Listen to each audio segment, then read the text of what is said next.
హల్లెలూయా. ದೇವರ ನಾಮಕ್ಕೆ ಸ್ತೋತ್ರವಾಗಲಿ. దేవుని నామానికి స్తోత్రం కలుగును గాక. ಇಲ್ಲಿ ಸೇರಿಬರುವಂತ ಎಲ್ಲ ದೇವರ ಮಕ್ಕಳನ್ನ ಕರ್ತನು ವಿಶೇಷವಾಗಿ ಆಶೀರ್ವದಿಸಲಿ. చేరు ఉన్న జనులందరికీ దేవుడు మిమ్మల్ని ఆశీర్వదించును గాక. ಇವತ್ತಿನ ಒಂದು ದೇವರ ವಾಕ್ಯದ ಒಂದು ಭಾಗ, ఈ రోజు మనం చెప్పుకోబోయే వాక్య భాగం ఏంటంటే, ನಂಬಿಕೆಯಲ್ಲಿ ಬಲಗೊಳ್ಳಲು విశ్వాసంలో బలం పొందడానికి 7 ಸಂಗತಿಗಳನ್ನ ನನ್ನ ಜೊತೆ ಮಾತಾಡ್ತೀನಿ. 7 సంగతుల గురించి మీతో మాట్లాడాలనుకుంటున్నాను. ನಮ್ಮ ವಿಶ್ವಾಸ ಜೀವಿತದಲ್ಲಿ, ಆತ್ಮಿಕ ಜೀವಿತದಲ್ಲಿ మన ఆత్మీయ జీవితంలో ನಂಬಿಕೆ ಬಹಳ ಪ್ರಾಮುಖ್ಯವಾದ ಸಂಗತಿ. విశ్వాసం అనేది చాలా ప్రాముఖ్యమైనది. ಒಬ್ಬ ವ್ಯಕ್ತಿ ನಂಬಿಕೆ ಕಳ್ಕೊಂಡ್ಬಿಟ್ರೆ ఒక వ్యక్తి విశ్వాసం లేకపోతే ಅವನು ಬಿದ್ದು ಹೋಗ್ತಾನೆ, అతను విడిచిపెట్టబడతాడు. ನಂಬಿಕೆ ಇಲ್ಲದೆ ಹೋದ್ರೆ విశ్వాసం కనుకుంటే ದೇವರನ್ನ ಮೆಚ್ಚಿಸಲು ಅಸಾಧ್ಯ ಅಂತನೂ ಕೂಡ ವಾಕ್ಯ ಹೇಳ್ತದೆ. విశ్వాసం లేకుండా దేవునికి ఇష్టలుగా ఉండడం అసాధ్యమని చెబుతుంది. ನಂಬಿಕೆ ಇಲ್ಲದೆ ದೇವರನ್ನ ಪ್ರೀತಿಸುವುದು ಕೂಡ ಅಸಾಧ್ಯ. విశ్వాసం లేకుండా దేవుణ్ణి ప్రేమించడం కూడా అసాధ్యమని చెబుతుంది. ನಂಬಿಕೆ ಇಲ್ಲದೆ ದೇವರ ವಾಕ್ಯದಲ್ಲಿ ನಡೆಯೋದು ಕೂಡ ಅಸಾಧ್ಯ. విశ్వాసం లేకుండా దేవుని వాక్యంలో నడవటం కూడా అసాధ్యమని చెబుతుంది. ನಂಬಿಕೆ ಇಲ್ಲದೆ ಆತ್ಮಿಕ ಜೀವಿತದಲ್ಲಿ ಇರುವುದು ಕೂಡ ಅಸಾಧ್ಯನೇ. విశ్వాసం లేకుండా ఆత్మీయ జీవితంలో ఉండడం కూడా కష్టమని చెబుతుంది. ನಂಬಿಕೆ ಇಲ್ಲದೆ విశ్వాసం లేకపోతే ಸಭೆ ಒಳಗಡೆ ನಿಲ್ಲೋದು ಕೂಡ ಕಷ್ಟ. సంఘంలో ఉండడం కూడా కష్టమే. ಅನ್ಯೋನ್ಯತೆಯಲ್ಲಿ ಇರೋದು ಕೂಡ ಕಷ್ಟ. సహవాసం కలిగి ఉండడం కూడా కష్టమే. ನಂಬಿಕೆ ನಮ್ಮ ಜೀವಿತದಲ್ಲಿ ಬಹಳ ಪ್ರಾಮುಖ್ಯವಾದ ಸಂಗತಿ. విశ్వాసం మన జీవితంలో చాలా ప్రాముఖ్యమైనది. ನಂಬಿಕೆ ಅಂದ್ರೆ, విశ్వాసం అంటే ಇಬ್ರಿಯ ಪತ್ರಿಕೆ 11ನೇ ಮೊದಲನೇ ವಚನ ಹೇಳ್ತದೆ. హెబ్రీయులకు రాసిన పత్రిక 11వ అధ్యాయం 1వ వచనంలో మనం చూడొచ్చు, ನಮಗೆ ಕಾಣದೇ ಇರುವ ವಿಷಯಗಳ ಮೇಲೆ, మనకు కనిపించిన విషయాల మీద ನಿರೀಕ್ಷೆಯಿಂದ ಇರುವುದು, నిలిచి ఉండే ಇಲ್ಲದನ್ನ ಇರುವುದನ್ನಾಗಿ ನಂಬುವುದೇ ನಂಬಿಕೆ. నిలిచి ఉండే విషయాలు మనం నమ్ముతాం, అదే విశ్వాసం. ಅದೇ ನಂಬಿಕೆ. ಕಾಣದವುಗಳನ್ನ ನಿಜವೆಂದು ನಂಬುವಂತದೇ ನಂಬಿಕೆ. కనపడిన విషయాలను నమ్మడమే విశ్వాసం. ಹಲ್ಲೆಲೂಯಾ, హల్లెలూయా, ಹಲ್ಲೆಲೂಯಾ, హల్లెలూయా. ಸೊ ನಂಬಿಕೆಯಲ್ಲಿ ನಿಲ್ಲುವಂತದ್ದು ಬಹಳ ಬಹಳ ಪ್ರಾಮುಖ್ಯ ಪ್ರೇರೆ. విశ్వాసంలో నిలిచి ఉండడం అనేది చాలా ప్రాముఖ్యమైన విషయం. ಬೈಬಲ್ ಅಲ್ಲಿ ಕೆಲವರು ನಂಬಿಕೆಯಲ್ಲಿ ನಿಂತರು, బైబిల్లో కొంతమంది విశ్వాస జీవితంలో ನಿಂತಿದ್ದಾರೆ, నిలిచి ఉన్నారు. ಕೆಲವರು ಬಿದ್ದೋಗಿದ್ದಾರೆ, కొంతమంది పడిపోయారు. ಕೆಲವರು ನಿಂತಿದ್ದಾರೆ, ಕೆಲವರು ಬಿದ್ದೋಗಿದ್ದಾರೆ. కొంతమంది నిలబడ్డారు, కొంతమంది పడిపోయారు. ಆದ್ರೆ ಬಿದ್ದು ಹೋದವರ ಸಂಖ್ಯೆ ಬಹಳ ಕಡಿಮೆ. అయితే విడిచిపెట్టబడిన వాళ్ళు చాలా తక్కువ. ಆದ್ರೆ ನಂಬಿಕೆಯಲ್ಲಿ ನಿಂತವರ ಸಂಖ್ಯೆ ಬಹಳ ದೊಡ್ಡದಿದೆ ಪ್ರೇರೆ. విశ్వాసంలో నిలిచి ఉన్న వాళ్ళ సంఖ్య చాలా పెద్దది. ಸಮಸ್ಯೆ ಬಂತು, సమస్యలు వచ్చినా గానీ, ಹೋರಾಟ ಬಂತು, పోరాటాలు వచ్చినా గానీ, ಪರಿಸ್ಥಿತಿಗಳು ಬಂತು, పరిస్థితులు ఏవైనా గానీ, ಎಷ್ಟೋ ವೇದನೆ ಬಂತು, ఎంత వేదన వచ్చినా గానీ, ಅದು ನಂಬಿಕೆ ಬಿಡ್ಲಿಲ್ಲ. వాళ్ళు విశ్వాసాన్ని విడిచిపెట్టలేదు. ನಂಬಿಕೆಯಲ್ಲಿ ನಿಂತುಕೊಂಡ್ರು ಪ್ರೇರೆ. వాళ్ళు విశ్వాసంలో నిలిచి ఉన్నారు. ಸೊ ಇವತ್ತು ನೀನು ನಾನು ನಂಬಿಕೆಯಲ್ಲಿ ಬಲಗೊಳ್ಳಬೇಕು. కాబట్టి ఈ రోజు మనం విశ్వాసంలో బలం పొందుకోవాలి. ಹಲ್ಲೆಲೂಯಾ, హల్లెలూయా. ನಾವೆಲ್ಲರೂ ನಂಬಿಕೆಯಲ್ಲಿ ಇದ್ದೀವಿ, మనందరం విశ్వాసంలో ఉన్నాం, ಆದ್ರೆ ಬಲ మరి బలం ಇಲ್ಲ. లేదు. ಹಲ್ಲೆಲೂಯಾ. హల్లెలూయా. ನಂಬಿಕೆಯಲ್ಲಿ ಇರೋದು ಬೇರೆ, విశ్వాసంలో ఉన్నప్పుడు ನಂಬಿಕೆಯಲ್ಲಿ ಬಲಗೊಳ್ಳೋದು ಬೇರೆ. విశ్వాసంలో బలం పొందుకోవడం వేరు. ನಾವೆಲ್ಲರೂ ಬಲದಲ್ಲಿ, ನಾವು ನಂಬಿಕೆಯಲ್ಲಿ ಇದ್ದೀವಿ, మనందరం విశ్వాసంలో ఉన్నాం, ಆದ್ರೆ కానీ ಬಲದಲ್ಲಿಲ್ಲ. బలంలో లేము. ವಿಶ್ವಾಸದಲ್ಲಿದ್ದೇವೆ, విశ్వాసంలో ఉన్నాం, ಆದ್ರೆ ವಿಶ್ವಾಸದ ಬಲ ನಮಗೆ ಗೊತ್ತಿಲ್ಲ. కానీ విశ్వాసంలో ఉన్న బలం మనకు తెలియదు. ಪ್ರಾರ್ಥನೆ ಮಾಡ್ತಾ ಇದ್ದೀವಿ, ప్రార్థన చేస్తున్నాం, ಪ್ರಾರ್ಥನೆಯ ಬಲ ನಮಗೆ ಗೊತ್ತಿಲ್ಲ. కానీ ప్రార్థనలో ఉన్న బలం మనకు తెలియదు. అవునంటారా? ಉಪವಾಸ ಮಾಡ್ತಾ ಇದ್ದೇವೆ, ఉపవాసం చేస్తున్నాం, ಉಪವಾಸದ ಶಕ್ತಿ ನಮಗೆ ಗೊತ್ತಿಲ್ಲ. కానీ ఉపవాస శక్తిని మనం తెలుసుకోవట్లేదు. ಹೌದಾ? అవునంటారా? ಆರಾಧನೆಗೆ ಹೋಗ್ತಾ ಇದ್ದೇವೆ, ఆరాధన మనకు తెలుసు, ಆರಾಧನೆಯ ಶಕ್ತಿ ಏನಂತ ನಮಗೆ ಗೊತ್ತಿಲ್ಲ. కానీ ఆరాధనలో ఉన్న శక్తి ఏంటో మనకు తెలియదు. ಸಭೆಗೆ ಹೋಗ್ತಾ ಇದ್ದೇವೆ, సంఘం అంటే ఏంటో మనకు తెలుసు, ಸಭೆಯ ಅನ್ಯೋನ್ಯತೆಯ ಶಕ್ತಿ ಏನು ಅಂತ ನಮಗೆ ಗೊತ್ತಿಲ್ಲ. కానీ సంఘంలో ఉన్న శక్తిని మనం తెలుసుకోలేకపోతున్నాం. ಸೊ ಇವತ್ತು ನಂಬಿಕೆಯಲ್ಲಿ ಇರೋದು ಬೇರೆ, ಅದ್ರ ನಂಬಿಕೆಯಲ್ಲಿ ಬಲಗೊಳ್ಳೋದು ಬೇರೆ. కాబట్టి ఈ రోజు మనం తెలుసుకునేది విశ్వాసంలో ఉండడం వేరు, విశ్వాసంలో బలం పొందుకోవడం వేరు. ನಾವು ಕಾಮನ್ ಆಗಿ ನಂಬಿಕೆಯಲ್ಲಿ ಇರ್ತೇವೆ, ನಾವೆಲ್ಲ ನಂಬಿಕೆಯಲ್ಲಿ ಇದ್ದೇವೆ, మామూలుగా మనందరం విశ్వాసంలో ఉన్నాం, ನಂಬಿಕೆಯಲ್ಲಿ ಇದ್ದೇವೆ. ಆದ್ರೆ ಈ ನಂಬಿಕೆ ಎಂಥದ್ದು, ಅದರ ಬಲ ನಮಗೆ ಗೊತ್ತಿಲ್ಲ. విశ్వాసంలో ఉన్న బలం మనకు తెలియదు. ಹಲ್ಲೆಲೂಯಾ, హల్లెలూయా. ಸೊ ನಂಬಿಕೆಯಲ್ಲಿ ಇರೋದು ಬೇರೆ, ನಂಬಿಕೆಯಲ್ಲಿ ಬಲಗೊಳ್ಳೋದು ಬೇರೆ ಪ್ರೇರೆ. కాబట్టి విశ్వాసంలో ఉండడం వేరు, విశ్వాసంలో బలం పొందుకోవడం ಸೊ వేరు. ನಂಬಿಕೆಯಲ್ಲಿ ಬಲಗೊಳ್ಳಿಕ್ಕೆ ನಾನು 7 ಸಂಗತಿಗಳನ್ನ ಇವತ್ತು ನಿಮ್ ಸಂಗಡ ನಾನು ಮಾತಾಡ್ತೀನಿ. విశ్వాసంలో బలం పొందుకోవడం గురించి 7 సంగతుల గురించి చెబుదాం ಎಷ್ಟು అనుకుంటున్నాను. ಜನ ಸಿದ್ಧರಾಗಿದ್ದಾರೆ ನಾನು ಬಲಗೊಳ್ಬೇಕು ನಂಬಿಕೆಯಲ್ಲಿ? ఎంతమంది సిద్ధంగా ఉన్నారు విశ్వాసంలో బలం పొందుకోవడానికి? ಎಷ್ಟೋ ಸಾರಿ ಸೋತೋಗಿದೀವ ನಂಬಿಕೆಯಲ್ಲಿ. ఎన్నోసార్లు పడిపోయారా విశ్వాసంలో? ನಂಬಿಕೆಯಲ್ಲಿ ಬಲಹೀನತೆ ಆಗಿದೆನಾ? నమ్మకంలో అప్పుడప్పుడు బలహీనత వచ్చిందా? ನಂಬಿಕೆಯಲ್ಲಿ ಒಂದೊಂದ್ಸಾರಿ ದೇವರಿಗೆ ಬೈದಿದೀವ? నమ్మకంలో దేవునికి అప్పుడప్పుడు విడిచిపెట్టామా? ನಂಬಿಕೆಯಲ್ಲಿ ಎಷ್ಟೋ ಸರಿ ಹಿಂಜರೋಗಿದ್ದೀವಾ? నమ్మకం నుంచి ఎన్నోసార్లు బయటకు వచ్చేసామా? ಖಂಡಿತ ಆಗಿದೆ. ఖచ్చితంగా అయ్యే ఉంటుంది. ಆದ್ರೆ ಈ ವಾಕ್ಯದ ಮುಖಾಂತರ ಇವತ್ತು ದೇವರು ನಿನ್ನನ್ನ ನಂಬಿಕೆಯನ್ನು ಬಲಗೊಳಿಸ್ತಾ ಇದ್ದಾನೆ. కానీ ఈ రోజు వాక్యం ద్వారా దేవుడు నిన్ను బలపరచబోతున్నాడు. ಹಲ್ಲೆಲೂಯಾ, హల్లెలూయా, ಹಲ್ಲೆಲೂಯಾ, హల్లెలూయా. ಸೊ ನಂಬಿಕೆಯಲ್ಲಿ ಬಲಗೊಳ್ಳಿಕ್ಕೆ 7 ಸಂಗತಿಗಳು. కాబట్టి విశ్వాసంలో బలం పొందుకోవడానికి 7 సూత్రాలు. ಮೊದಲನೇದಾಗಿ ముందుగా ವಿಶ್ವಾಸದಲ್ಲಿ ನಂಬಿಕೆಯಲ್ಲಿ ನಾವು ಬಲಗೊಳ್ಬೇಕಾದ್ರೆ విశ్వాసంలో మనం బలం పొందుకోవాలంటే ನಾವು ಪರಿಸ್ಥಿತಿಯನ್ನ ನೋಡಬೇಡ, మనం పరిస్థితులను చూడకూడదు. ವಾಗ್ದಾನವನ್ನ ನೋಡೋಣ. దేవుడిచ్చిన వాగ్దానం మాత్రమే చూడాలి. ಹಲ್ಲೆಲೂಯಾ, హల్లెలూయా. ದೇವರ ವಾಕ್ಯ ಓದಿಕೊಳ್ಳಿ. ಎರಡನೇ ಕೊರಿಂಥದವರಿಗೆ ಬರೆದ ಪತ್ರಿಕೆ దేవుని వాక్యం చూద్దాం. అపోస్తలుడైన పౌలు భక్తుడు కొరింథీయులకు రాసిన 2వ పత్రిక 5ನೇ ಅಧ್ಯಾಯ 5వ అధ్యాయం ನಾವು 7ನೇ ವಚನ ಓದಿಕೊಳ್ಳೋಣ. 7వ వచనం చదువుకుందాం. ನೋಡಿ, ವಾಕ್ಯ ಹೇಳ್ತದೆ, చూడండి వాక్యం చెబుతుంది, ನಾವು ನೋಡುವವರಾಗಿ ನಡೆಯದೆ ನಂಬುವವರಾಗಿ ನಡೆಯುತ್ತೇವೆ. ಆದ್ದರಿಂದ ದೇಹದಲ್ಲಿ ವಾಸಿಸುವವರೆಗೂ ಕರ್ತನಿಗೆ ದೂರವಾಗಿರುವ ಪ್ರವಾಸಿಗಳಿಂತಿದ್ದೇವೆ ಎಂಬುದನ್ನು ಬಲ್ಲೆವು. కనుక ఈ దేహములో నివసించుచున్న కాలము ప్రభువునకు దూరముగా ఉన్నామని ఎరిగి ఉండియు ఎల్లప్పుడూ ధైర్యము గలవారమై ఉన్నాము. ಹಲ್ಲೆಲೂಯಾ, హల్లెలూయా, ಹಲ್ಲೆಲೂಯಾ. హల్లెలూయా. ನಾವು ನೋಡುವವರಾಗಿರದೆ మనం చూసేవాళ్ళం కాదు, ನಂಬುವವರಾಗಿದ್ದೇವೆ. నమ్మే వాళ్ళమై ఉండాలి. ಆಮೆನ್. ఆమేన్. ಓಕೆ, ಇಲ್ಲಿ ಬೈಬಲ್ ವಚನ ಹೇಳ್ತದೆ, ఇక్కడ బైబిల్ వచనం చెబుతుంది, ನಾವು ನೋಡುವವರಾಗಿ ಇರದೆ మనం చూసేవాళ్ళం మాత్రమే అయి ఉండకూడదు, ನಂಬುವವರಾಗಿದ್ದೇವೆ. విశ్వాసం ఉంచే వాళ్ళమై ఉండాలి, ನಂಬಿಕೆಯಿಂದ ನಡೆಯುವವರಾಗಿದ್ದೇವೆ. విశ్వాసంలో నడిచే వాళ్ళమై ఉండాలి. ನಾವು ನಂಬಿಕೆಯಲ್ಲಿ ಬಲಗೊಳ್ಬೇಕು ಅಂದ್ರೆ మనం విశ్వాసంలో బలం పొందుకోవాలంటే ನಾವು ಬರೀ ಪರಿಸ್ಥಿತಿಯನ್ನು ನೋಡ್ತಾ ಇರಬಾರ್ದು. మన పరిస్థితులను చూడకూడదు. ಅಯ್ಯೋ, ನನ್ನ ಪರಿಸ್ಥಿತಿ ಹಿಂಗಾಯ್ತಲ್ಲ, అయ్యో నా పరిస్థితి ఎలా అయిపోయింది, ನನ್ನ ಪ್ರಾರ್ಥನೆಗೆ ದೇವರು ಉತ್ತರ ಕೊಡ್ಲಿಲ್ಲಲ್ಲ, అయ్యో నా ప్రార్థనకి దేవుడు జవాబు ఇవ్వట్లేదేంటి, ದೇವರು ಎಷ್ಟೋ ಪ್ರವಾದನೆ ವಾಕ್ಯ ಒಂದು ಪ್ರವಾದನೆ ನೆರವೇರಲಿಲ್ಲ, అయ్యో ఏంటి నా జీవితంలో దేవుని ప్రవచనం నెరవేరట్లేదు, ದೇವರ ವಾಕ್ಯ ನನ್ನ ಜೀವಿತದಲ್ಲಿ ನೆರವೇರ್ತಾ ಇಲ್ಲ, ఏంటి దేవుని వాక్యం నా జీవితంలో నెరవేరట్లేదు, ಪ್ರಾರ್ಥನೆ ಮಾಡ್ತಾ ಇದ್ದೇನೆ, ప్రార్థన చేస్తున్నాను, ಪ್ರಾರ್ಥನೆಗೆ ಉತ್ತರ ಇಲ್ಲ, ప్రార్థనకి ఉత్తరం రావట్లేదు, ಚರ್ಚ್ಗೆ ಹೋಗ್ತಾ ಇದ್ದಾನೆ, సంఘానికి వెళ్తున్నాను, ಸಮಾಧಾನ ಇಲ್ಲ, సమాధానం లేదు, ಬೆಳವಣಿಗೆ ಇಲ್ಲ, గ్రోత్ లేదు. ಸೊ ನಂಬಿಕೆಯಲ್ಲಿ నా నమ్మకంలో ನಾನು ಬಲಹೀನನಾಗ್ತಾ ಇದ್ದೇನೆ. నేను బలహీన అయిపోయాను. ಯಾಕೆ? ఎందుకంటే ನಿನ್ನ ಪರಿಸ್ಥಿತಿಯನ್ನು ನೋಡ್ತಾ ಇದ್ದಿ, నేను పరిస్థితులను చూస్తున్నాను, ನಿನ್ನ ಜೀವಿತದಲ್ಲಿ ಬಂದಂತ ಪರಿಸ್ಥಿತಿಯನ್ನು ನೋಡ್ತಾ ಇದೀಯ మన ನೀನು. జీవితంలో వస్తున్న పరిస్థితులు మాత్రమే చూస్తున్నాం. ಅದಕ್ಕೆ ಅಪೊಸ್ತಲನಾದ ಪೌಲನು ಕೊರಿಂಥದವರಿಗೆ ಹೇಳ್ತಾನೆ, అందుకే అపోస్తలుడైన పౌలు భక్తుడు కొరింథీ సంఘానికి చెబుతున్నాడు, ನಾವು ನೋಡುವವರಾಗಿ ನಡೆಯದೆ మనం వెలుచూపు వలన కాదు, ನಾವು ನಂಬುವವರಾಗಿ ನಡೆಯುತ್ತೇವೆ. విశ్వాసం వలన నడుచుకోవాలని. ಹಲ್ಲೆಲೂಯಾ. హల్లెలూయా. ಯಾವಾಗ ಪರಿಸ್ಥಿತಿಯನ್ನು ನೋಡ್ತೀಯೋ ఎప్పుడైనా పరిస్థితి చూసినప్పుడు ನಂಬಿಕೆಯಲ್ಲಿ ಬಿದ್ದೋಗ್ಲಿಕ್ಕೆ ಸಾಧ್ಯತೆ ಇದೆ. విశ్వాసం నుంచి విడిచిపెట్టే అవకాశాలు ఉన్నాయి. ಪರಿಸ್ಥಿತಿ ಯಾವಾಗ ನಿನ್ನ ಕಣ್ಣು ಮುಂದೆ ಅಯ್ಯೋ ಇದು ದೊಡ್ಡದಾಯ್ತಲ್ಲ ಅಂತ ಅನ್ಕೊಂಡಾಗ, ఏ పరిస్థితి వచ్చినప్పుడు గానీ మనం పెద్దది అనుకున్నప్పుడు ನಿನ್ನ ನಂಬಿಕೆಯಲ್ಲಿ ಬೀಳ್ಲಿಕ್ಕೆ ಅವಕಾಶ ಇದೆ. మన విశ్వాసం నుంచి తప్పిపోయే అవకాశం ఉంది. ನೀವು ಕೇಳಬಹುದು ಪ್ರಶ್ನೆ, ಪರಿಸ್ಥಿತಿ ನೋಡಬಾರ್ದಾ?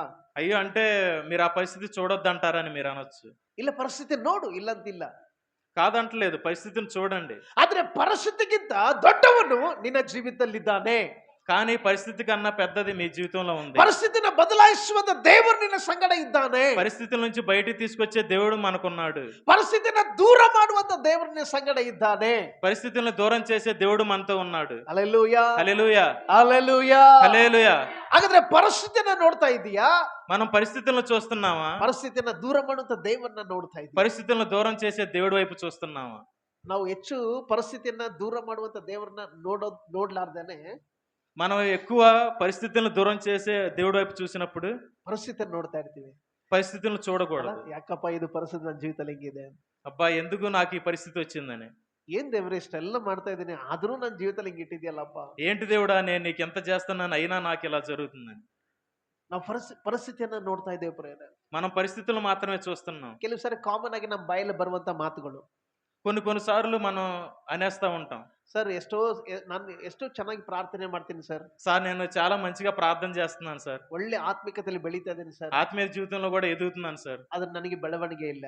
కానీ నాకు విడుదల లేదు సార్. ಅವರು ಚರ್ಚ್ಗೆ ಹೋಗಲ್ಲ, ಪ್ರೇಯರ್ಗೆ ಹೋಗಲ್ಲ, ಏನು ಮಾಡಲ್ಲ, కానీ వేరే వాళ్ళు సంఘానికి వెళ్ళలేదు, ప్రార్థన చేయట్లేదు, ఏమీ చేయట్లేదు. ಬಟ್ ಅವ್ರಿಗೆಲ್ಲ ಒಳ್ಳೆ ಗವರ್ಮೆಂಟ್ ಜಾಬ್ ಆಗ್ತಾ ಇದಾವೆ. చూడండి వాళ్ళకి ఎంత మంచి మంచి గవర్నమెంట్ జాబులు వస్తున్నాయి, ಒಳ್ಳೆ ಸ್ಯಾಲರಿ ಆಗ್ತಾ ಇದೆ, మంచి శాలరీ వాళ్ళకి ಮನೆ వస్తుంది, ಮೇಲೆ ಮನೆ ಕಟ್ತಾ ಇದಾರೆ మంచి గృహాలు వాళ్ళు కలిగి ఉన్నారు ಅಂತ ನಾವು ಹೇಳ್ತೇವಲ್ಲ. అంటూ మనం చెబుతూ ఉంటాం. ಯಾಕೆ? ఎందుకని? ನಂಬಿಕೆಯಲ್ಲಿ ನಾವು ಇನ್ನೂ ಬಲಗೊಂಡಿಲ್ಲ. మన విశ్వాసంలో లేం కాబట్టి. ಕಾರಣ ಏನು? కారణం ఏంటంటే ನಾವು ಪರಿಸ್ಥಿತಿಯನ್ನ ನೋಡ್ತಾ ಇದ್ದೇವೆ. మనం పరిస్థితులు మాత్రమే చూస్తున్నాం. ಪರಿಸ್ಥಿತಿಯನ್ನು ಮಾರ್ಪಡಿಸುವಂತ ದೇವನ ಸಂಗಡ ಇದ್ದಾನೆ ಅನ್ನೋದನ್ನ ನಾವು ಮರ್ತು ಹೋಗ್ತೇವೆ ಪ್ರೇರ. పరిస్థితులు మార్చే దేవుడు మనతో ఉన్నాడన్న సంగతి మనం మర్చిపోతున్నాం. ಅದಕ್ಕೆ ಪೌಲ್ ಹೇಳ್ತದಾನೆ, అందుకే పౌలు అంటున్నాడు, ನಾವು ನೋಡುವವರಾಗಿ ನಡೆಯದೆ మనం వెలుచూపు వలన కాక ನಾವು ನಂಬುವವರಾಗಿ ನಡೆಯುವರಾಗಿ విశ్వాసం వలనే నడుచుకోవాలి. హల్లెలూయా, హల్లెలూయా, హల్లెలూయా, హల్లెలూయా. జోరుగా హల్లెలూయా. అందరూ చెప్పండి హల్లెలూయా. ಪರಿಸ್ಥಿತಿಯನ್ನ ನೋಡಬೇಡ. పరిస్థితులను చూడకూడదు. ಯಾರನ್ನ ನೋಡು? ದೇವರನ್ನ ನೋಡು. ఎవరిని చూడాలి? దేవుణ్ణి చూడాలి. ಯಾಕೆ ದೇವರನ್ನ ನೋಡ್ಬೇಕಂತ ನಾನು ಒಂದು ಮಾತು ಹೇಳ್ತೀನಿ. ఎందుకు మనం దేవుని చూడాలనే విషయం మీద నేను మాట చెబుతాను. ಕಾರಣ, ఎందుకంటే ದೇವರು ನಂಬಿಗಸ್ತನಾಗಿದ್ದಾನೆ. దేవుడు నమ్మదగిన వాడై ఉన్నాడు. ಆಮೆನ್, ఆమేన్. ನಮ್ಮ ಪರಿಸ್ಥಿತಿ ನೋಡ್ತಿರುವಂತ ಆ ಪರಿಸ್ಥಿತಿ ಮಧ್ಯದಲ್ಲಿ ಯಾರೆಲ್ಲ ಜನರಿದಾರಲ್ಲ ಅವ್ರು ನಂಬಿಗಸ್ತರಲ್ಲ. మన పరిస్థితులు వచ్చినప్పుడు మన చుట్టూ ఎవరైతే జనం ఉంటారో వాళ్ళు నమ్మదగిన వాళ్ళు కాదు. ಪರಿಸ್ಥಿತಿ ನೋಡ್ಕೊಂಡು ಕೂತ್ಕೊಂಡ್ರೆ ನಾವ್ ಹಂಗೇ ಬಲಹೀನರಾಗ್ಬಿಡ್ತೀವಿ. పరిస్థితులను చూస్తామంటే మనం అలాగే ఉండిపోతాం. ಆದ್ರೆ ಪರಿಸ್ಥಿತಿನ ಬದಲಾಯಿಸುವಂತ ವಾಗ್ದಾನ ಮಾಡಿದಂತ ದೇವರನ್ನ ನಾವು ನೋಡಿದ್ರೆ, కానీ ఆ పరిస్థితుల నుంచి బయటికి తీసుకొచ్చే దేవుని వాగ్దానం వైపు మనం చూసినప్పుడు, ವಾಗ್ದಾನ ಮಾಡಿದಂತ ನಂಬಿಗಸ್ತನಾಗಿರೋದ್ರಿಂದ వాగ్దానం చేసిన దేవుడు నమ్మదగిన వాడు కాబట్టి ನಿನ್ನನ್ನ ಆ ಪರಿಸ್ಥಿತಿಯಿಂದ ದೇವರು ದೂರ ಮಾಡ್ತಾನೆ. మిమ్మల్ని ఆ పరిస్థితుల నుంచి దేవుడు దూరం చేస్తాడు. హల్లెలూయా, హల్లెలూయా. ಹಾಗಾದ್ರೆ ನಂಬಿಕೆಯಲ್ಲಿ ಬಲಗೊಳ್ಬೇಕಂದ್ರೆ, అందుకే నమ్మకంలో బలం పొందుకోవాలంటే ನೀನು ಪರಿಸ್ಥಿತಿಯನ್ನು ನೋಡ್ಬೇಡ, పరిస్థితులు మనం చూడకూడదు. ವಾಗ್ದಾನ ಮಾಡಿದ ಆತನ ನೋಡು. వాగ్దానం చేసిన దేవుడి వైపు చూడాలి. హల్లెలూయా, హల్లెలూయా, ಆಮೆನ್, ఆమేన్. ಅಬ್ರಹಾಮನಿಗೆ అబ్రహాముకు ದೇವರು ಮಗನ್ ಕೊಡ್ತೀನಿ ಅಂತ ಹೇಳಿದ. దేవుడు నీకు ఒక బిడ్డనిస్తానని చెప్పాడు. ಅದ್ರ ಪರಿಸ್ಥಿತಿ ಹಂಗೆ ಇದೆ. కానీ పరిస్థితి ఎలా ఉంది? ಹೌದಾ? ಬದಲಾವಣೆ ಆಯ್ತಾ? ವಾಗ್ದಾನ ಮಾಡಿದ್ಮೇಲೆ ಬದಲಾವಣೆ ಆಯ್ತಾ? వాగ్దానం నుంచి తప్పుకున్నాడా? ಬದಲಾವಣೆ ಏನಾದ್ರೂ ಆಯ್ತಾ? ಏನೂ ಆಗಿಲ್ಲ. ఏమీ కాలేదు. ಪರಿಸ್ಥಿತಿ ಹಂಗೆ ಇದೆ.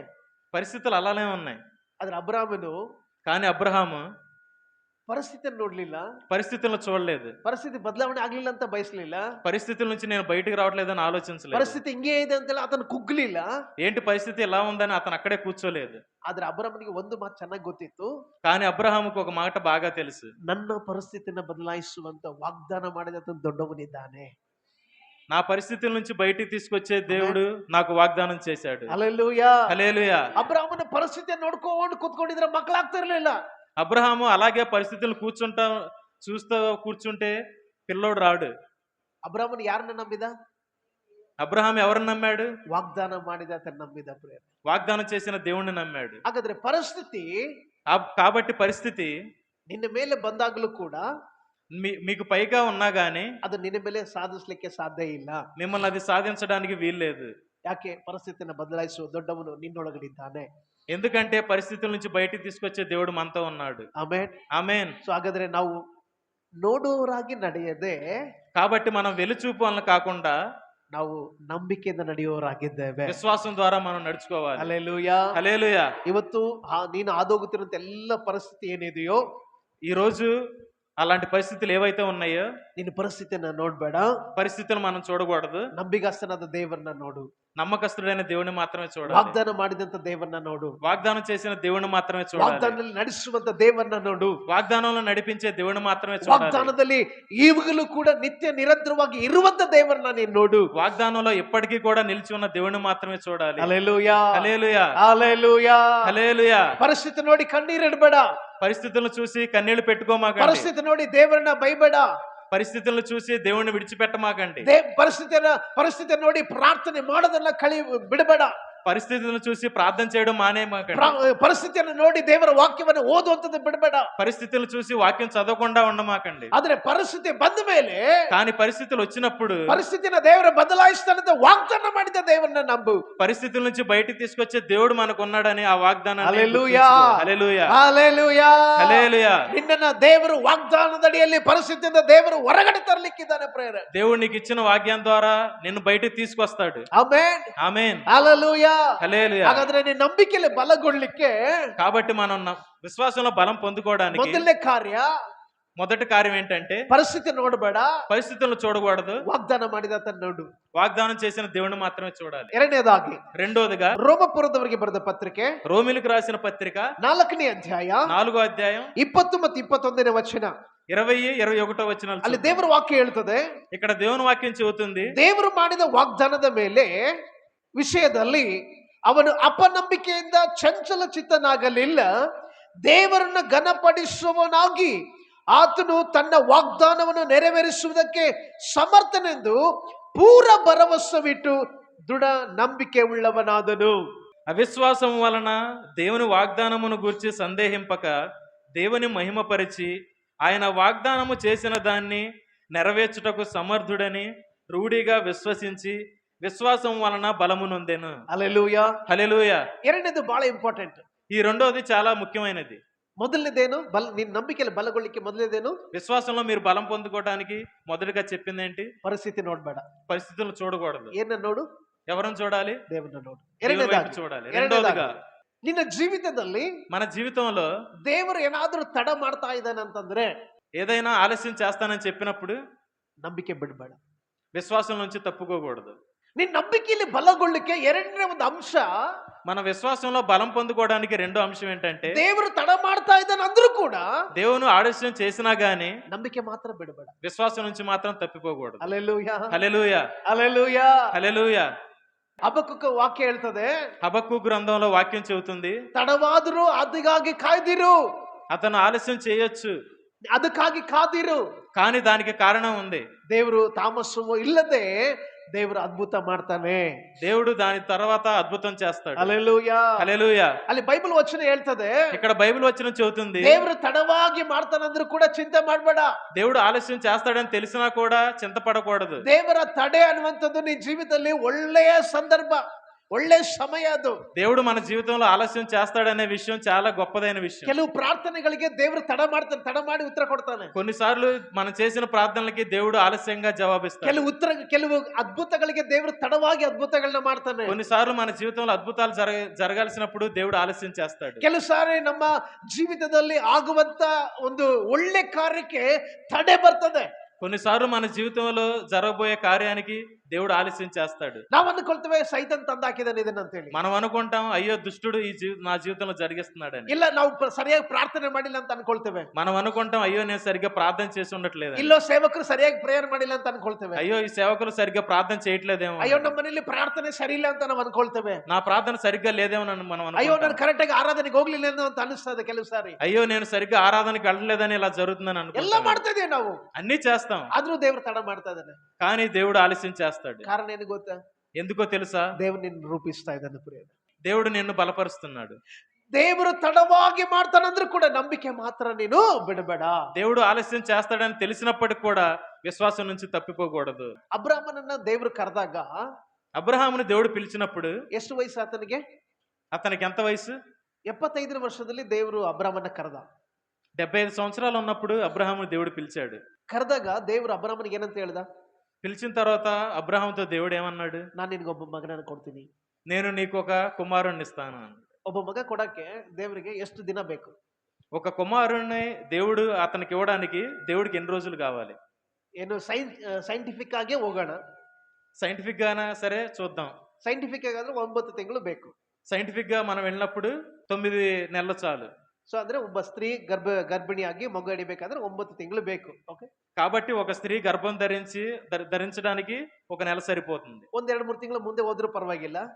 2-3 నెలల ముందుగానే అయిపోవచ్చు. 1 ವರ್ಷ, 1 సంవత్సరం ప్రెగ్నెన్సీ, 1 ವರ್ಷ ಬೇಕು. 1 సంవత్సరం చాలు. ಆದ್ರೆ ಅಬ್ರಹಾಮನ ಜೀವಿತದಲ್ಲಿ కానీ అబ్రహాం జీవితంలో 25 ವರ್ಷ ಬೇಕಾಗಿತ್ತು. కానీ అబ్రహాం జీవితంలో 25 సంవత్సరాలు కావాల్సి వచ్చింది. ಯಾಕೆ ಹೇಳ್ರಿ? ఎందుకో చెప్పండి. ಅಬ್ರಾಹ್ಮನಿಗೆ ಮಗನಾದಾಗ అబ్రహాముకి కుమారుని ఇవ్వడానికి ಆತನಿಗೆ 100 ವರ್ಷ ಇತ್ತಂತೆ. అప్పుడు అతనికి 100 సంవత్సరాలు వచ్చినాయి. ಕರೆದಿದ್ದೇವಾಗ? ఎప్పుడు చెప్పాడు? ಒಂದು ವೇಳೆ ದೇವ್ರು ಹೇಳಿದ ಮೇಲೆ ಮಗ ಹುಟ್ಟಿದ್ರೆ ಎಷ್ಟನೇ ವರ್ಷಕ್ಕೆ ಮಗ ಆಗ್ಬೇಕಾಗಿತ್ತು ಅಬ್ರಾಹ್ಮನಿಗೆ? ఒకవేళ దేవుడు చెప్పిన వెంటనే అబ్రహాముకి కుమారుడిని ఇచ్చినట్టయితే ఎన్ని సంవత్సరాలు పట్టేది? 76 వయసుಗೆ ಮಗು ಇರ್ಬೇಕು, ಹೌದಾ? 76 సంవత్సరాలకి అబ్రహాముకి కుమారుడు ఉండేవాడు. ಅದ್ರ ಮಗು ಯಾವಾಗ ಹುಡ್ತಾ ಇದೆ ಅಂದ್ರೆ ದೇವ್ರು ಕರೆದ ಮೇಲೆ ಕೂಡ ಮತ್ತೆ 25 ವರ್ಷ. దేవుడు పిలిచినప్పటికి కూడా ఇంకా 25 సంవత్సరాలు పట్టింది. ಹಾಗಾದ ಮೇಲೆ ఆ తర్వాత ನಮ್ಮ ಜೀವಿತದಲ್ಲಿ ಕೆಲವು ಸಾರಿ ದೇವರು ತಡ ಮಾಡ್ತಾನೆ. కొన్నిసార్లు మన జీవితంలో దేవుడు ఆలస్యం చేస్తాడు. ಯಾಕೆ ತಡೆ ಮಾಡ್ತಾನೆ? ఎందుకు ఆలస్యం చేస్తున్నాడు? ನಿನ್ ಜೀವಿತದಲ್ಲಿ ಇಸಾಕನನ್ನ ತರಬೇಕಂತ ಹೇಳಿ. మన జీవితంలో ఇస్సాకునివ్వడానికి ఆలస్యం చేస్తున్నాడు. ಹಲ್ಲೆಲೂಯಾ. హల్లెలూయా. ಇಸಾಕನಂದ್ರೆ ಏನ್ ಗೊತ್ತಾ? ఇస్సాకు అంటే ఏంటో మీకు తెలుసా? ನಗು, ಸ್ಮೈಲ್. నవ్వు. ಸಾರಳು ಅಬ್ರಾಮನ್ ಇಸಾಕನಂತ ಹೆಸರಿಡ್ತಾರೆ. ಕಾರಣ ಏನಂದ್ರೆ ದೇವರು ನನ್ನ ನಗುವಂತೆ ಮಾಡಿದ್ದಾನೆ.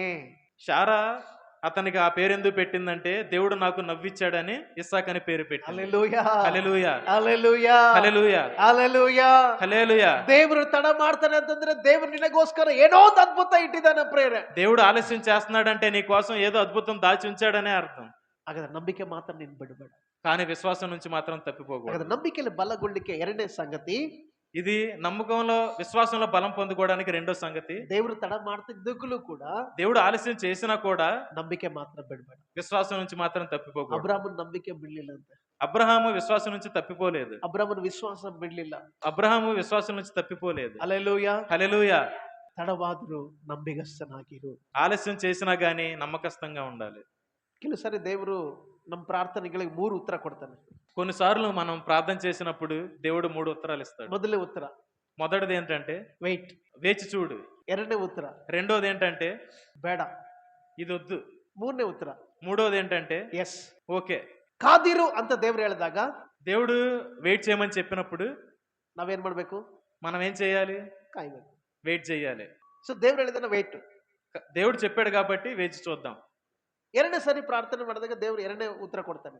రెండోసారి ప్రార్థన చేసినప్పుడు మళ్ళీ దేవుడు ఉత్తరం ఇస్తాడు. ಬೇಡ. ఇది వద్దు. ಇಲ್ಲ ದೇವ್ರೆ, ನನಗೆ ಅದೇ ಬೇಕು. కాదు ప్రభు, నాకు ఇదే కావాలి. ಅದರಿಂದನೇ ನನಗೆ ಆಶೀರ್ವಾದ. నాకు దీంట్లోనే ఆశీర్వాదం ఉంది. ದೇವ್ರೆ, ಅದು ಒಂದ್ ವೇಳೆ ನಿನ್ನ ಉದ್ದೇಶ ಇಲ್ಲಂದ್ರೆ ಅದನ್ನ ಉದ್ದೇಶವಾಗಿ ಮಾರ್ಪಡಿಸು. ఒకవేళ అది నీ చిత్తం కాకపోయినా గానీ నీ చిత్తంలా చెయ్యి. ಎಷ್ಟೋ ಸಲ ಪ್ರೇಯರ್ ಮಾಡಿದ್ವಿ ಹಂಗೆ. అలా మనం చాలా సార్లు ప్రార్థన చేసి ఉంటాం. ದೇವ್ರು ಹೇಳ್ತಾನೆ ಬೇಡ ಅಂತ ಹೇಳ್ತಾನೆ. కానీ దేవుడు అంటాడు వద్దు అని. ನಾವಿಲ್ಲ ಅದೇ ಬೇಕು ಸ್ವಾಮಿ ಅಂತ. కానీ మనమేమంటాం? మాకు అదే కావాలంటాం. ದೇವ್ರೆ ಇಲ್ಲ, ಅದು ಒಳ್ಳೆ ಹಂಗಿದೆ ಹಿಂಗಿದೆ ಅಂತ ದೇವರಿಗೆ ಪಾಠ ಮಾಡಕ್ ಹೋಗ್ಬಿಡ್ತೀವಿ ನಾವು. కానీ మనం దేవుడికే చెబుతాం, ప్రభు అది అలాంటిది ఇలాంటిది అదే కావాలని. ನೀನ್ ಇದನ್ನ ಮಾಡಿದ್ರೆ ನಾನು ಹಿಂಗ್ ಸೇವೆಗೆ ಹಿಂಗ್ ಮಾಡ್ತೀನಿ, ನಾನು ಇದು ಮಾಡ್ತೀನಿ ಅಂತ ಹೇಳ್ತೇವೆ ನಾವು. నువ్వు గనక నాకు ఇది చేస్తే నేను నీకు అలా సేవ చేస్తాను, అది చేస్తాను, ఇది చేస్తాను అంటాం. ದೇವ್ರು ಹೇಳ್ತಾನೆ ಬೇಡಮ್ಮ ಅಂತ ಹೇಳ್ತಾನೆ. దేవుడు అంటాడు వద్దు అని. ಬ್ರದರ್ ಬೇಡ ಅಂತ ಹೇಳ್ತಾನೆ ದೇವ್ರು. తమ్ముడు వద్దు అంటాడు. ಮೂರನೇ ಉತ್ತರ, మూడోసారిగా ನೀನು ಪ್ರಾರ್ಥನೆ ಮಾಡಿದ ತಕ್ಷಣನೇ మనం ప్రార్థన చేసిన వెంటనే ದೇವ್ರು ಹೇಳ್ತಾನೆ ಯಶ್. దేవుడు చెబుతాడు ఓకే అని. ಆಮೆನ್. ఆమేన్. ಹಾಗಾದ್ರೆ ನಮ್ಮ ಪ್ರಾರ್ಥನೆ ಹೆಂಗಿರಬೇಕು? కాబట్టి మన ప్రార్థన ఎలా ఉండాలి? ದೇವ್ರು ಎಸ್ ಅಂತ ಹೇಳ್ಬೇಕು. ಹಲ್ಲೆಲೂಯಾ. దేవుడు ఓకే అనాలి. అలా ఉండాలి మన ನಮ್ಮ ప్రార్థన. ನಂಬಿಕೆ, ನಮ್ಮ ಪ್ರಾರ್ಥನೆ ಎಸ್ ಅಂತ ಇರಬೇಕು. మన విశ్వాసంలో చేసినప్పుడు ప్రార్థన దేవుడు ఎస్ అనేలా ఉండాలి. ಹಾಗಾದ್ರೆ ನಮ್ಗೆ ನಂಬಿಕೆಯಲ್ಲಿ ಬಲಗೊಳ್ಬೇಕಂದ್ರೆ, కాబట్టి మన విశ్వాసంలో బలం పొందుకున్నప్పుడు ನಂಬಿಕೆ ಬಿಡಬೇಡ. విశ్వాసం విడిచిపెట్టకూడదు. ನಂಬಿಕೆಯಲ್ಲಿ ಬಲಗೊಳ್ಳಿಕ್ಕೆ విశ్వాసంలో బలం పొందుకోవడానికి ನಂಬಿಕೆ ಬಿಡಬೇಡ. విశ్వాసం విడిచిపెట్టకూడదు. ಕೆಲವು ಸಾರಿ ತಡ ಆಗ್ತದೆ ಅದ್ಭುತ. కొన్నిసార్లు ఆలస్యం అవుతాయి అద్భుతాలు జరగడానికి. ತಡವಾಗಿ ಮದುವೆ ಆಗ್ತದೆ. కొన్నిసార్లు ఆలస్యంగా వివాహం అవుతుంది. ತಡವಾಗಿ ಜಾಬ್ ಆಗ್ತವೆ. కొన్నిసార్లు ఆలస్యంగా జాబ్ వస్తుంది. ತಡವಾಗಿ ನಿಮ್ಮ ಯಜಮಾನರು ದೇವರ ಕಡೆ ಬರ್ತಾರೆ. కొన్నిసార్లు భర్తలు ఆలస్యంగా దేవుడి దగ్గరికి వస్తారు. ಮಕ್ಕಳು ದೇವರ ಬಳಿಗೆ ಬರ್ತಾರೆ ತಡವಾಗಿ. కుమారులు కుమార్తెలు ఆలస్యంగా దేవుడి దగ్గరికి వస్తారు. ಹಾಗಾದ್ರೆ ನಿನ್ನ ನಂಬಿಕೆ ಮಾತ್ರ ಬಿಡಬೇಡ. కానీ విశ్వాసం నుంచి మాత్రం తప్పిపోకూడదు. ಹಲ್ಲೆಲೂಯಾ. హల్లెలూయా. ಹಲ್ಲೆಲೂಯಾ. హల్లెలూయా. ಕೆಲಸ ನಮ್ಮ ಜೀವಿತದಲ್ಲಿ, కొన్నిసార్లు మన జీవితంలో ದೇವರು ಲೇಟ್ ಆಗಿ ಕೊಟ್ರು, కొన్నిసార్లు దేవుడు మన జీవితంలో ఆలస్యంగా కార్యం చేసినా ಲೇಟೆಸ್ಟ್ ಆಗಿ ಕೊಡ್ತಾನೆ. లేటెస్ట్ గా చేస్తాడు. ಹಲ್ಲೆಲೂಯಾ. హల్లెలూయా. ಹಲ್ಲೆಲೂಯಾ. హల్లెలూయా. ಲೇಟ್ ಆಗಿ ಕೊಟ್ರು ಲೇಟೆಸ್ಟ್ ಆಗಿರ್ತದ್ರಿ. ఆలస్యమైనా గానీ చాలా ఆశ్చర్యంగా చేస్తాడు. ನಂಬಿಕೆ ಮಾತ್ರ ಬಿಡಬೇಡ. విశ్వాసం మాత్రం విడిచిపెట్టకూడదు. ಮೂರನೇದು ಬಹಳ ಇಂಪಾರ್ಟೆಂಟ್. ಬೇಗ మూడవది చాలా ప్రాముఖ్యం ఉంది. ನಂಬಿಕೆಯಲ್ಲಿ ಬೆಳಿಲಿಕ್ಕೆ విశ్వాసంలో బలం పొందుకోవడానికి ಮೂರನೇ ಅಂಶ, మూడవ అంశం ದೇವರ ವಾಕ್ಯ ಹೇಳ್ತದೆ. దేవుని వాక్యం చెబుతుంది. ಅದೇ ರೋಮ ಪತ್ರಿಕೆ ఇదే రోమిలకు రాసిన పత్రిక 10ನೇ ಅಧ್ಯಾಯ 10వ అధ్యాయం 17ನೇ ವಚನ. 17వ వచనం. ಆದ ಕಾರಣ ಸಾರಿದ ವಾರ್ತೆಯು ನಂಬಿಕೆಗೆ ಆಧಾರ, ಆ ವಾರ್ತೆಗೆ ಕ್ರಿಸ್ತನ ವಾಕ್ಯವೇ ಆಧಾರ. కాగా వినుట వలన విశ్వాసం కలుగును, వినుట క్రీస్తును గూర్చిన మాట వలన కలుగును. హల్లెలూయా. హల్లెలూయా. ಅಲ್ಲಿ ಬೈಬಲ್ ವಚನ ಹೇಳ್ತದೆ ನಂಬಿಕೆಯಲ್ಲಿ ಬೆಳಿಲಿಕ್ಕೆ ಮೂರನೇ ಅಂಶ ఇక్కడ బైబిల్ వచనం చెబుతుంది విశ్వాసంలో బలం పొందుకోవడానికి ನಾವು ದೇವರ ವಾಕ್ಯವನ್ನ ಕೇಳುವರಾಗಬೇಕು. మనం దేవుని వాక్యాన్ని వినేవాళ్ళలాగా ఉండాలి. ಯಾಕೆ ದೇವರ ವಾಕ್ಯ ಕೇಳೋದ್ರಿಂದ ನಮಗೆ ನಂಬಿಕೆ ಬರ್ತದ್ರಿ. ఎందుకంటే దేవుని వాక్యాన్ని విన్న తర్వాత మనకి విశ్వాసం పెరుగుతుంది. ಬೈಬಲ್ ವಾಚ ಕ್ಲಿಯರ್ ಆಗಿ ಹೇಳ್ತದೆ, బైబిల్ చాలా స్పష్టంగా చెబుతుంది ಕೇಳುವುದರಿಂದ ನಂಬಿಕೆ ಬರ್ತದ್ರಿ. వినుట వలన విశ్వాసం కలుగుతుందని. ಹಲ್ಲೆಲೂಯಾ. హల్లెలూయా. ವಾಕ್ಯವನ್ನ ಕೇಳುವುದರಿಂದ వాక్యం విన్న తర్వాత ఆమేన్ ನಾವು ಪ್ರತಿದಿನ ವಾಕ್ಯ ಎಷ್ಟು ಕೇಳ್ತೀವೋ ಅಷ್ಟು ನಂಬಿಕೆ ನಮ್ಮಲ್ಲಿ ಬರ್ತದೆ. మనం ప్రతిరోజు ఎంత వాక్యాన్ని అయితే వింటున్నామో అంత విశ్వాసం మనం పొందుకుంటాం. ಹಲ್ಲೆಲೂಯಾ. హల్లెలూయా. ಇದು ಯಾವ ಸೇವಕರು ಹೇಳ್ತಾ ಇಲ್ಲ, ఇది ఏ సేవకుడు చెప్పేది కాదు, ಬೇರೆ ಯಾವ ದೊಡ್ಡ ಸೇವಕನು ಹೇಳ್ತಾ ಇಲ್ಲ. ఏదో పెద్ద సేవకులు చెప్పేది కాదు. ಬೈಬಲ್ ಕ್ಲಿಯರ್ ಆಗಿ ಹೇಳ್ತದೆ, దేవుని వాక్యం స్పష్టంగా చెబుతుంది ವಾಕ್ಯ ಕೇಳೋದ್ರಿಂದ ನಂಬಿಕೆ ಬರ್ತದೆ. వాక్యం విన్న తర్వాత విశ్వాసం కలుగుతుంది. ಹಾಗಾದ್ರೆ ನಂಬಿಕೆ ಬರುವಂತ ಮಾರ್ಗ ಎಲ್ಲಿದೆ? మరి విశ్వాసం పొందుకునే మార్గం ఎక్కడుంది? ದೇವರ ವಾಕ್ಯದಲ್ಲಿ ಇಟ್ಟಿದ್ದಾನೆ. దేవుని వాక్యంలో ఉంది.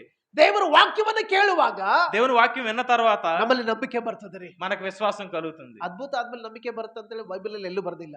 అద్భుతం జరిగిన తర్వాత విశ్వాసం పెరుగుతుందని ఎక్కడా లేదు. ಪ್ರವಾದನೆಗಳು ಬಂದ ಮೇಲೆ ನಂಬಿಕೆ ಬೆಳೀತದೆ ಅಂತ ಎಲ್ಲೂ ಬರ್ದಿಲ್ಲ. ప్రవచనాలు జరిగిన తర్వాత విశ్వాసం పెరుగుతుందని ఎక్కడా లేదు. ರೋಗ ಸ್ವಸ್ಥತೆ ಆದ್ಮೇಲೆ ನಂಬಿಕೆ ಬರುತ್ತೆ ಅಂತ ಬೈಬಲ್ ಎಲ್ಲೂ ಬರ್ದಿಲ್ಲ. స్వస్థత జరిగినప్పుడు విశ్వాసం పెరుగుతుందని ఎక్కడా లేదు. ನೀನು ದೊಡ್ಡ ಸಭೆಗೆ ಅಟೆಂಡ್ ಮಾಡೋದ್ರಿಂದ ನಂಬಿಕೆ ಬರುತ್ತೆ, ಇಲ್ಲ ಬೈಬಲ್ నువ్వేదో ಬರ್ದಿಲ್ಲ. పెద్ద సభకి వెళ్ళినప్పుడు నీకు విశ్వాసం కలుగుతుందని ఎక్కడా లేదు. ಹಲ್ಲೆಲೂಯಾ. హల్లెలూయా. ಒಬ್ಬ ದೊಡ್ಡ ಸೇವಕ ನಿನ್ನ ಮೇಲೆ ತಲೆ ಮೇಲೆ ಕೈಟಾಗಿ ನಿನ್ನ ನಂಬಿಕೆ ಬರುತ್ತೆ, ಬೈಬಲ್ ಅಲ್ಲಿ ಬರ್ದಿಲ್ಲ. ఎవరో పెద్ద సేవకుడు నీ తల మీద చేయి పెట్టి ప్రార్థన చేసినంత మాత్రాన నీకు విశ్వాసం కలుగుతుందని లేదు. ಆದ್ರೆ ಬೈಬಲ್ ಕ್ಲಿಯರ್ ಆಗಿ ಹೇಳ್ತದೆ, ఇక్కడ బైబిల్ స్పష్టంగా చెబుతుంది ವಾಕ್ಯವನ್ನ ಕೇಳುವುದರಿಂದ ನಂಬಿಕೆ ಬರ್ತದೆ. వినుట వలన విశ్వాసం కలుగునని. ಆಮೆನ್. ఆమేన్. ಒಬ್ಬ ವಿಶ್ವಾಸ ಜೀವಿತದಲ್ಲಿ ఒక విశ్వాಸ జీవితంలో ನೀನ್ ನಂಬಿಕೆಯಲ್ಲಿ ಬಲಗೊಳ್ಬೇಕಂದ್ರೆ విశ్వాసంలో బలం పొందుకోవడానికి ಪಕ್ಕದ ಮನೆಯವ್ರ ಮಾತು ಕೇಳೋದಲ್ಲ. పక్కన వాళ్ళ మాటలు వినకూడదు. ಯಾರ ಮಾತು ಕೇಳ್ಬೇಕ್ರಿ? ఎవరి మాటలు వినాలి? ದೇವರ ಮಾತುಗಳನ್ನ ಕೇಳ. దేవుని మాటలు వినాలి. ದೇವರ ವಾಕ್ಯವನ್ನ ನಾವು ಕೇಳುವರಾಗಬೇಕು. దేవుని వాక్యం మనం వినాలి. ವಾಕ್ಯ ಕೇಳುವುದರಿಂದ ನಮಗೆ ನಂಬಿಕೆ ಬರ್ತಂತ ವಾಕ್ಯ ಅಂತದೆ. వాక్యం విన్న తర్వాత విశ్వాసం కలుగుతుందని వాక్యం చెబుతుంది. ಹಾಗಾದ್ರೆ ಪ್ರತಿದಿನ ದೇವರ ವಾಕ್ಯವನ್ನ ಕೇಳೋದನ್ನ ಮರಿಬೇಡ. కాబట్టి మనం ప్రతిరోజు కూడా దేవుని వాక్యాన్ని వినడం విడిచిపెట్టకూడదు. హల్లెలూయా. హల్లెలూయా. ಹಲ್ಲೆಲೂಯಾ. హల్లెలూయా. ಹಲ್ಲೆಲೂಯಾ. హల్లెలూయా. ಗಂಡ ಬೆಳಿಗ್ಗೆ ಎದ್ದು ಪ್ರಾರ್ಥನೆ ಮಾಡಿದಾನ, ఉదయం భర్త లేచి ప్రార్థన చేసిన తర్వాత ದೇವ್ರು ನಿನ್ ಸಂಗಡ ಮಾತಾಡೋಂತ ವಿಚಾರವನ್ನ ನೀನ್ ಹೆಂಡತಿಗೆ ಹೋಗಿ ಹೇಳು. దేవుడు నీతో ఏం చెప్పాడు అది వెళ్ళి నీ భార్యతో చెప్పు. ಯಾಕೆ? ఎందుకు? ಕೇಳೋದ್ರಿಂದ ನಂಬಿಕೆ ಬರ್ತದೆ. విన్న తర్వాత విశ్వాసం కలుగుతుంది కాబట్టి. ಹೆಂಡತಿ ಪ್ರಾರ್ಥನೆ ಮಾಡಿದಲ್ಲ, ಗಂಡನ ಹತ್ರ ಹೋಗಿ ಹೇಳು. భార్య అయిన నువ్వు ప్రార్థన చేసిన తర్వాత దేవుడు నీతో ఏదైనా చెప్పాడా వెళ్ళి భర్తకు చెప్పు. ಮಗಳು ನೀನು ಪ್ರಾರ್ಥನೆ ಮಾಡಿದಾಗ ನಿನ್ ತಾಯಿ ಹತ್ರ ಹೋಗಿ ಹೇಳ್ಕೊ. కుమారులు కుమార్తెలు మీరేదైనా ప్రార్థన చేసిన తర్వాత దేవుడు చెప్పారా వెళ్ళి మీ ಮಗ తల్లిదండ్రులకు ನೀನು చెప్పండి. ಪ್ರಾರ್ಥನೆ ಮಾಡಿದಾಗ ನಿನ್ ತಂದೆ ಹತ್ರ ಹೋಗಿ ಹೇಳ್ಕೊ, ದೇವ್ರು ನನಗೆ ಈ ವಾಕ್ಯ ಇಂತರ ಮಾತಾಡಿದಾನೆ. కుమారులకి కుమార్తెలకి ప్రార్థన చేసినప్పుడు దేవుడు ఏమైనా చెప్పాడా అది మీ అన్నదమ్ములతో చెప్పండి. ಯಾಕೆ? ఎందుకు? ಕೇಳೋದ್ರಿಂದ ನಂಬಿಕೆ ಬರ್ತದೆ. వినుట వలన విశ్వాసం కలుగును. ಹಲ್ಲೆಲೂಯಾ. హల్లెలూయా. ಹಲ್ಲೆಲೂಯಾ. హల్లెలూయా. ಹಾಗಾದ್ರೆ ದೇವರ ವಾಕ್ಯಗಳು ಎಷ್ಟು ಕೇಳಿದ್ರು ಕಡಿಮೆನೆ. దేవుని వాక్యం ఎంత విన్నా గానీ తక్కువే. ಆಮೆನ್. ఆమేన్. ಹಾಗಾಗಿ ದೇವರ ವಾಕ್ಯವನ್ನ ಕೇಳೋದ್ರಿಂದ ನಮಗೆ ನಂಬಿಕೆ ಬರ್ತದೆ. కాబట్టి దేవుని వాక్యం విన్నప్పుడు మనకి విశ్వాసం కలుగుతుంది. ಹಾಗೆ ನಂಬಿಕೆಯಲ್ಲಿ ಬಲಗೊಳ್ಳಿಕ್ಕೆ ಮೂರನೇ ಅಂಶ, విశ్వాసంలో మనం బలం పొందుకోవడానికి మూడో అంశం ನೀನು ವಾಕ್ಯವನ್ನ ಕೇಳುವನಾಗಬೇಕು. మనం దేవుని వాక్యం వినేవాళ్ళమై ఉండాలి. ಹಲ್ಲೆಲೂಯಾ. హల్లెలూయా. ಹಲ್ಲೆಲೂಯಾ. హల్లెలూయా. ಹಲ್ಲೆಲೂಯಾ. హల్లెలూయా. ಬರೇ ಓದೋದಷ್ಟೇ ಅಲ್ಲ, బైబిల్లో వాక్యం చదవటం మాత్రమే కాదు, ವಾಕ್ಯವನ್ನ ಕೇಳುವವರು ಕೂಡ ನಾವು ಆಗ್ಬೇಕು. వాక్యం వినేవాళ్ళం కూడా మనం అయి ఉండాలి. ನಾವು ನಂಬಿಕೆಯಲ್ಲಿ ಬಲಗೊಳ್ತೇವೆ ಪ್ರೇರೆ. అప్పుడు మన విశ్వాసంలో బలం పొందుకుంటాం. ದೇವ್ರ ವಾಕ್ಯ దేవుని వాక్యం ನಮ್ಮ ಸಂಗಡ ಮಾತಾಡ್ತದೆ. మన గురించి మాట్లాడుతుంది. ನಮ್ಮ ಪರಿಸ್ಥಿತಿ ಸಂಗಡ ಮಾತಾಡ್ತದೆ. మన పరిస్థితులతో మాట్లాడుతుంది. ನಮ್ಮ ನೋವಿನ ಬಗ್ಗೆ ಹೇಳ್ತದೆ. మన బాధల గురించి మాట్లాడుతుంది. ನಮ್ಮ ಸಮಸ್ಯೆಗಳ ಬಗ್ಗೆ మన ಮಾತಾಡ್ತದೆ. సమస్యల గురించి ನಮ್ಮ మాట్లాడుతుంది. ಹೋರಾಟಗಳ ಬಗ್ಗೆ ಮಾತಾಡ್ತದೆ. మన పోరాటాల గురించి మాట్లాడుతుంది. ನನ್ನ ಅಪಜಯದ ಬಗ್ಗೆ ಮಾತಾಡ್ತದೆ. మన అపజయాల గురించి మాట్లాడుతుంది. ನನ್ನ ಜಯದ ಬಗ್ಗೆ ಮಾತಾಡ್ತದೆ. మన జయం తరపున కూడా ನನ್ನ మాట్లాడుతుంది. ಸೋಲಿನ ಬಗ್ಗೆ ಮಾತಾಡ್ತಾ ಇದೆ. మనం సోలిపోయినప్పుడు మాట్లాడుతుంది. ನನ್ನ ಅಪಾಯದ ಬಗ್ಗೆ ಮಾತಾಡ್ತಾ ಇದೆ. మనం అపాయంలో ఉన్నప్పుడు మాట్లాడుతుంది. ನನಗೆ ರಕ್ಷಣೆ ಇಲ್ಲಿದ್ದಾಗ ಮಾತಾಡ್ತದೆ. మన రక్షణ కోసం మాట్లాడుతుంది. ನಾನು ಸೋತು ಹೋದಾಗ ಮಾತಾಡ್ತದೆ. నేను సోలిపోయినప్పుడు కూడా ನಾನು మాట్లాడుతుంది. ಕಣ್ಣೀರಿಟ್ಟಾಗ ಮಾತಾಡ್ತದೆ. నేను కన్నీరు విడిచినప్పుడు మాట్లాడుతుంది. ನನಗೆ ತಲೆನೋವು ತಿದ್ದಾಗಲೂ ಕೂಡ ಮಾತಾಡ್ತದೆ. నాకు తలనొప్పి వచ్చినప్పుడు కూడా దేవుని వాక్యం ನನಗೆ మాట్లాడుతుంది. ಜ್ವರ ಬಂದಾಗಲೂ ಮಾತಾಡ್ತದೆ. నాకు జ్వరం వచ్చినప్పుడు కూడా దేవుని వాక్యం ನನಗೆ మాట్లాడుతుంది. ಆಕ್ಸಿಡೆಂಟ್ ಆದಾಗಲೂ ಮಾತಾಡ್ತದೆ. నాకు యాక్సిడెంట్ అయినప్పుడు కూడా దేవుని వాక్యం ನಾನು మాట్లాడుతుంది. ಮರಣದ ಹಾಸಿಗೆಯಲ್ಲಿ ಇದ್ದಾಗಲೂ ವಾಕ್ಯ ಮಾತಾಡ್ತದೆ. నేను మరణ పంచుల్లో ఉన్నా గానీ దేవుని వాక్యం నాతో హల్లెలూయా. మాట్లాడుతుంది. హల్లెలూయా. ಹಲ್ಲೆಲೂಯಾ. హల్లెలూయా. ಯಾಕೆ ಗೊತ್ತಾ? ఎందుకో తెలుసా? ವಾಕ್ಯ ಕೇಳೋದ್ರಿಂದ ನಮಗೆ ನಂಬಿಕೆ ಬರ್ತದೆ. వినుట వలన విశ్వాసం కలుగుతుంది. ಹಾಗಾದ್ರೆ ವಾಕ್ಯ ಮಾತಾಡುವಂತದ್ದಾಗಿದೆ. అప్పుడు వాక్యం మాట్లాడేదై ఉంటుంది. ಆಮೆನ್. ఆమేన్. ಕೇಳುವುದರಿಂದ ನಂಬಿಕೆ ಬರ್ತದೆ. వినడం వల్ల విశ్వాసం కలుగుతుంది. ಆಮೆನ್. ఆమేన్. ಹಾಗೆ ವಾಕ್ಯಗಳನ್ನ ಪ್ರತಿದಿನ ನಾವು ಕೇಳ್ತಾ ಇರೋಣ. కాబట్టి వాక్యం ప్రతిరోజు మనం వినేవాళ్ళై ఉండాలి.